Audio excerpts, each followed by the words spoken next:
Hello again, this is part 3 of the video about the bin.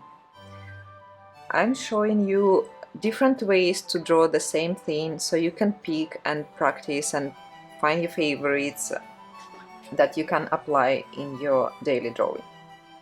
So we're using the same bin. I've shared the colors that I use in the first video.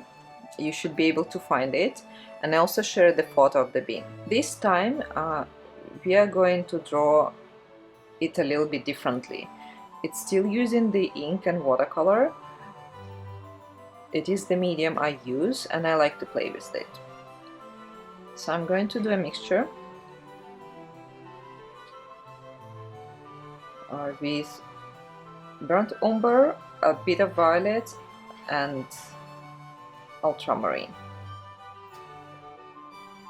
And then as I go, I'm going to add a bit more of the other colors as I draw for some variation. We are turning even more into sketch, into a very quick one. I'm going to draw across the fold here, and I do that a lot, so you shouldn't be afraid to do that too. It connects two sides of the pages and it helps me create these compositions that I do in my sketchbooks. I'm going to draw the spine.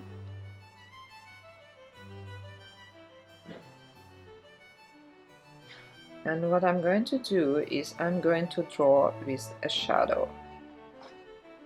I have a shadowy bottom here, and you don't have to count these bumps, you can just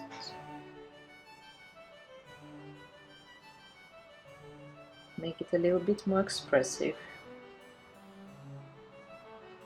I took a bit of a darker color, I added a bit more of blue and umber, and I'm drawing that bottom edge, not touching the, or almost not touching that spine that I already drew, because it will be a bit of a lighter color. Okay, here we go. And then I'm going to take some water, maybe a bit of umber. Just make it a little bit warmer. Here you go. And maybe even natural sienna here.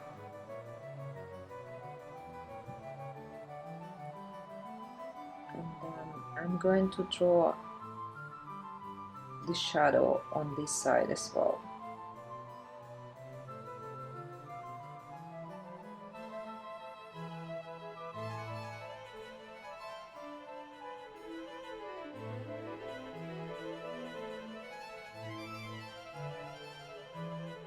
And I'm adding that tiny line to bring these bumps home towards the spine, but not everywhere. You can see, you see there's like a bit of a double bump here, so I make it, it's going to be in the shadow because it's a bit further away. So I'm making this line a little bit different. This one's going to be like that. This one is turning around, becoming a bit more shadowy. And then I have a shadow here. So in this version we are combining line and shadow, but we're using just the brush.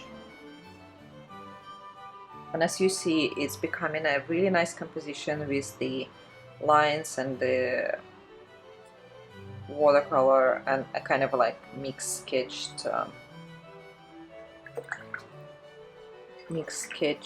drawing. I'm going to take a bit of cerulean here.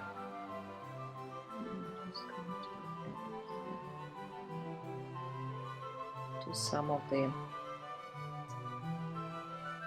bumps.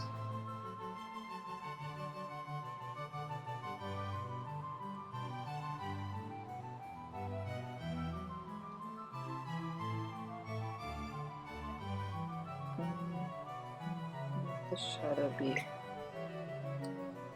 a little bit sunnier, in here. And since I have a paper reflection between the bean and the shadow, I'm going to do that by offsetting the shadow a little bit from the bean, highlighting it. I'm keeping my brush flat in the same angle to follow the bean. Got a bit of a tip here.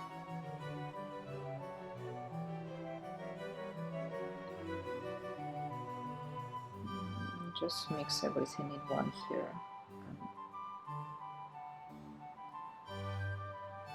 And just add it under the bean in here where it really touches the paper.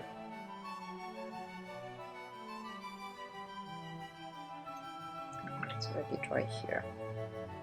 Just going to disperse it a little bit with the same kind of flattened brush.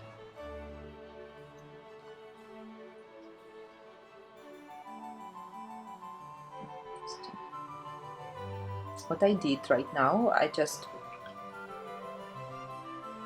brushed the paper, this wet brush, in some of the places touching the shadows, so it just disperses a little bit. See, I have a little bit of a background here already. It's not amazing, but what can one do? Okay, I should really stop touching that. So there you have it, 3 versions. Let me see if I can come up with another one. I'll make another mini video.